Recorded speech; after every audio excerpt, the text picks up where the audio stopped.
क्या तुम जानते हो कि आज से लगभग 6.5 करोड़ वर्ष पहले हमारी धरती पर कौन राज करता था? तब ये विशाल प्राणी डायनासोर धरती पर घूमते थे। ये किसी हाथी से भी बड़े होते थे, कुछ तो कई कई हाथियों के बराबर थे। और क्या तुम जानते हो कि ये अंडे देते थे? डायनासोर के अंडों की खोज भारत ने मध्य प्रदेश के धार जिले में वैज्ञानिकों को 100 से अधिक डायनासोर के अंडे मिले हैं। वैज्ञानिकों का मानना है कि करोड़ों साल पहले वहां नदियां बहती थीं और विशालकाय डायनासोर दूर दूर से वहां आते होंगे। वे नदी के किनारे रेत में घोंसले बनाते और उनमें अंडे देते। प्रत्येक घोंसले में 6 से 8 अंडे होते थे। समय के साथ ये अंडे रेत, बालू और लावे की परतों से ढक गए और धीरे धीरे पत्थर बन गए, जिन्हें हम आज जीवाश्म यानी फॉसिल कहते हैं। इसलिए अब जो अंडे वैज्ञानिकों को मिले हैं वे असल में पत्थर के गोले हैं। ऐसी ही एक खोज 1997 में महाराष्ट्र के पिसडूरा गांव में हुई थी, जहां शाकाहारी डायनासोरों के 300 अंडे पाए गए थे।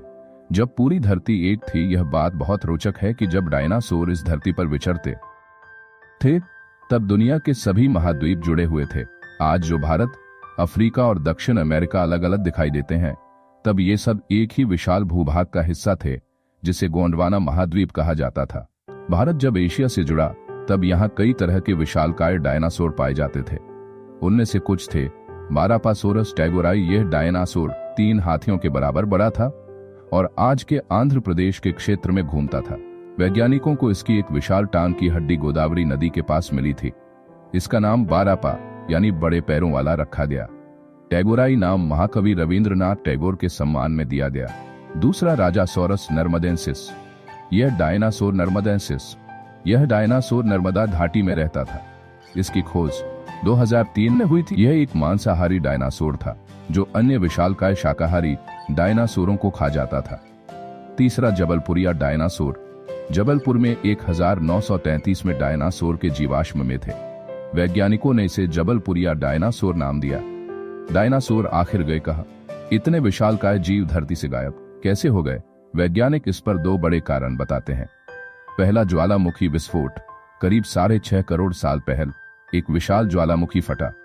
आज जहां महाराष्ट्र और मध्य प्रदेश है, वहां 5 लाख वर्ग किलोमीटर क्षेत्र में 2 किलोमीटर ऊंचा लावा फैल गया। इस विनाश में हजारों लाखों डायनासोर दबकर मर गए। दूसरे, उल्कापिंड का टकराव। वैज्ञानिकों का मानना है कि एक विशाल उल्कापिंड धरती से टकराया। इस टक्कर से इतनी धूल और धुआं उठा कि सूर्य का प्रकाश धरती तक नहीं पहुंचा। अंधकार के कारण पेड़ पौधे और वनस्पति नष्ट हो गए। भोजन की कमी से डायनासोर भी धीरे धीरे समाप्त हो गए। वैज्ञानिकों ने पाया है कि यह उल्कापिंड मुंबई के आगे अरब सागर में गिरा था। वहां एक विशाल गड्ढा मिला है जिसे शिव विवर नाम दिया गया। माना जाता है कि यह 6.5 करोड़ साल पहले बना था। तुम भी डायनासोर खोज सकते हो। आज डायनासोर सिर्फ किताबों और फिल्मों में बचे हैं, लेकिन उनके जीवाश्म आज भी धरती में दबे हैं। जो वैज्ञानिक डायनासोर की हड्डियों और अंडों की खोज करते हैं, वे उन्हें अपने मनपसंद नाम भी दे सकते हैं। तो सोचो, अगर तुमने एक नया डायनासोर खोज लिया तो तुम उसे क्या नाम दोगे?